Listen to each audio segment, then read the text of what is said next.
Hello viewers, welcome back to CSA Master Barman. এই লেকচারে আমরা চ্যাপ্টার 9 এর 9.2 এই एग्जांपलটা সলভ করব। তো চলুন শুরু করা যাক। এই ম্যাথটা সলভ করার আগে আপনাকে অবশ্যই দুইটা সূত্র জানতে হবে।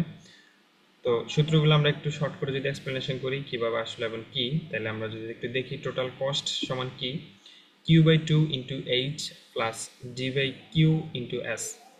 তো এখানে q/2 * h যেটা এই এতটুকুটা হচ্ছে আমাদের অ্যানুয়াল হোল্ডিং কস্ট এবং annual order or setup cost হচ্ছে আমাদের d/q * s। ঠিক আছে, এই দুটো যোগ করলে হচ্ছে আমাদের টোটাল কস্ট, এন্ড এই টোটাল কস্টটা হচ্ছে আমরা সি দ্বারা ডিনোট করব। ওকে, এন্ড এটাকে আমরা টোটাল অ্যানুয়াল সাইকেল ইনভেন্টরি কস্টও বলতে পারি। যেটাই বলেন এখন আমাদের এই সূত্রটা দিয়ে সলভ করতে হবে। ওকে, এন্ড কিউটা হচ্ছে এখানে লট সাইজ কি জিনিস সেটা আমরা ম্যাথে দেখব। এন্ড ডিটা হচ্ছে অ্যানুয়াল ডিমান্ড। অ্যানুয়াল ডিমান্ডটা হচ্ছে আমাদের বাৎসরিক যে আউটপুটটা আসবে ওটাই হচ্ছে আমাদের অ্যানুয়াল ডিমান্ড, অর্থাৎ আমাদের চাহিদাটুকু আর কি। এন্ড এখানে এইচ এবং এইচ যেটা সেটা হচ্ছে হোল্ডিং কস্ট পার ইউনিট এবং হচ্ছে ordering cost per unit, sorry per lot. তো এইচ এবং এইচ এখানে অ্যানুয়াল হোল্ডিং কস্ট আর একটা হচ্ছে পার ইউনিট। ঠিক আছে, এইচ শুধুমাত্র এইচ যেটা সেটা হচ্ছে পার ইউনিটের জন্য, আর অ্যানুয়াল হোল্ডিং কস্ট যেটা সেটা হচ্ছে q/2h, পুরোটা হচ্ছে অ্যানুয়াল।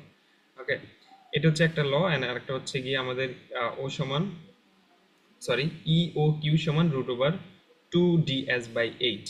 ঠিক আছে, তো এখানে এই ম্যাথটা হচ্ছে ভুল আছে। এখানে হচ্ছে দেখেন অ্যানুয়াল রিকোয়ারমেন্ট যে দেওয়া আছে ডি এর ভ্যালু সেটা হচ্ছে 1100, এন্ড অর্ডারিং কস্ট যেটা হচ্ছে এস এর ভ্যালু সেটা দেওয়া আছে হচ্ছে 45, এন্ড হচ্ছে ক্যারিং কস্ট মানে কত এইচ যেটা আর কি সেটা হচ্ছে 3 দেওয়া আছে, বাট এখানে ভুল দেওয়া আছে ম্যাথটা। তো এটা আপনারা দেখে নেবেন, দেখে বোঝা যাচ্ছে ভ্যালুগুলো বসে জাস্ট ক্যালকুলেশন করলে মেবি 180 সামথিং আসে। তো এটা আমাদের দেখার বিষয় না। আমরা এখন তাহলে দুটো সূত্র আমরা দেখলাম, এখন আমরা ম্যাথটা সলভ করব। তো ম্যাথটা সলভ করতে হলে আমরা যদি ম্যাথটা প্রথমে একটু করতে হবে, তাই না? তাহলে ফিডার সেলস আর 18 ইউনিটস পার উইক, তার মানে এক সপ্তাহে তারা 18টা কিছু একটা সেল করে। ওকে, এন্ড দ্য সাপ্লায়ার্স আর $60 পার ইউনিট, তার মানে সাপ্লায়ার কস্ট হচ্ছে $60।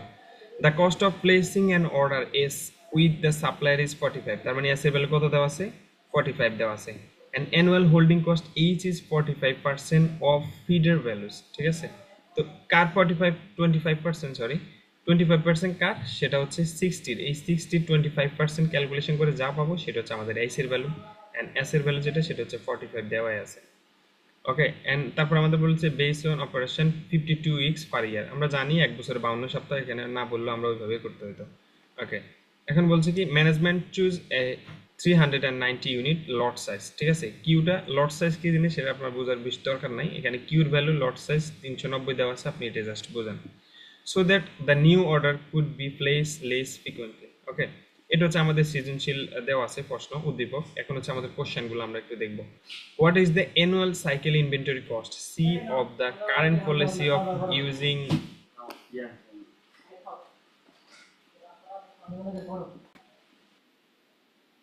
ওকে, সরি ফর ইন্টারাপ্ট। এখন হচ্ছে কি আমাদের এই ম্যাথটা সলভ করতে হবে। ওকে, তো এখানে দেওয়া আছে সি এর ভ্যালু, আমি বলে দিয়েছিলাম সি মানে টোটাল কস্ট, এন্ড বলে দিয়েছি 390 এর জন্য টোটাল কস্ট বের করা। তো টোটাল কস্টের সূত্র কি আমরা যদি এটা একটু দেখি, দেখেন কিভাবে সলভ করছে। প্রথমে ডি হচ্ছে 18 হচ্ছে এক সপ্তাহ, এন্ড এক বছর হচ্ছে 52 সপ্তাহ, তাহলে টোটাল অ্যানুয়াল যে ডিমান্ডটা সেটা হচ্ছে 936 ইউনিটস। ঠিক আছে, এটা তো খুব ইজি বুঝতে পারলেন। এন্ড এইচ সমান হচ্ছে 25% কার 60 ইউনিটের, তাহলে এটা হচ্ছে কত $15। তার মানে এইচ এর ভ্যালু পাইলাম এবং ডি এর ভ্যালু পাইলাম। এখন আমরা হচ্ছে টোটাল কস্ট বের করব। সি সমান আমরা জানি q/2h + d/q/s।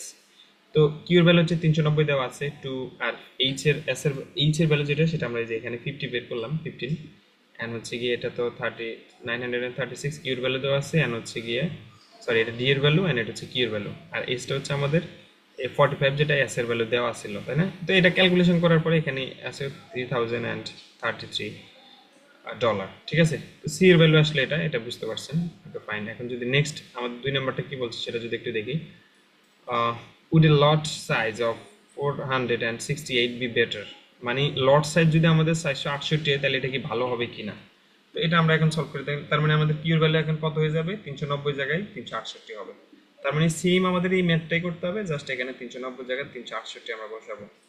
ওকে, এখানে দেখেন 390 জায়গায় 368 বসাইছি, বসানোর পরে ক্যালকুলেশন করে আমরা পাইছি 3600।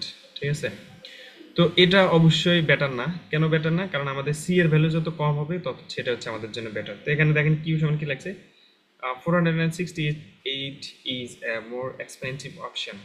তার মানে কি এটা ভালো না, আমরা হচ্ছে কম যেটা সেটা হচ্ছে বেটার। আবার এখানে নোটিশও করে দিচ্ছে the best lot size E O Q is the lowest point on the total annual cost রুবি। তার মানে যেটা মানে কিউ এর ভ্যালু মানে সরি সি এর ভ্যালু যদি আমাদের যেটা কম আসবে, যেটার জন্য কম আসবে সেটা হচ্ছে আমাদের জন্য বেস্ট। তার মানে 468 আমাদের জন্য বেস্ট না, জাস্ট এটা আপনি বলে দিলেই হবে। অ্যান্ড সি নাম্বার যেটা 3 নাম্বার সেটা কি বলছে, for the breed feeder calculate the EOQ and it total annual cycle inventory cost. Okay, EOQ বের করতে বলছে and its total মানে এই EO এর Q যে ভ্যালুটা আসবে সেটা দিয়ে আমাদের total cycle inventory cost, that means total cost আমাদের বের করতে বলছে। তো EOQ এর যে সূত্রটা সেটা আমরা জানি 2DS ডিভাইডেড বাই H, যেখানে D এর ডিমান্ড দেওয়া আছে 936 and H এর ভ্যালু আমরা ক্যালকুলেট করে পাইছি 15 and S এর ভ্যালু পাইছি আমরা 45। ঠিক আছে, তো এই সূত্র অনুযায়ী আমরা জাস্ট বসায় ক্যালকুলেশন করে কত পাইলাম, 74.99 সামথিং, তো যেটাকে আমরা 75 ইউনিটস ধরে নিয়েছি, অর্থাৎ রাউন্ড ফিগার যেটা সেটা। তো দেন এটার উপরে এখন আমাদের টোটাল কস্ট বের করতে হবে। তার মানে কিউর ভ্যালু এখন আমাদের নতুন করে কত হলো 75। তো কিউর ভ্যালু আমরা 75 বসাই আমরা জাস্ট এই টোটাল কস্টটা বের করলাম। দেন ফাইনালি আমাদের সি এর ভ্যালু আসছে হচ্ছে 1124.1 সরি 10। তো এই ছিল আমাদের ম্যাথ। এখন আপনার কাছে মনে হতে পারে এটা তো আমি এমনিতে বুঝতে পারি, আপনি আসলে এমনি বুঝতে পারেন, কিন্তু সূত্রগুলা কিভাবে কি আসলে এইভাবে যদি না বুঝেন তাহলে আসলে মুখস্থ করা ছাড়া কোনো অপশন নেই। ঠিক আছে, ধন্যবাদ, ভালো থাকবেন, আল্লাহ হাফেজ।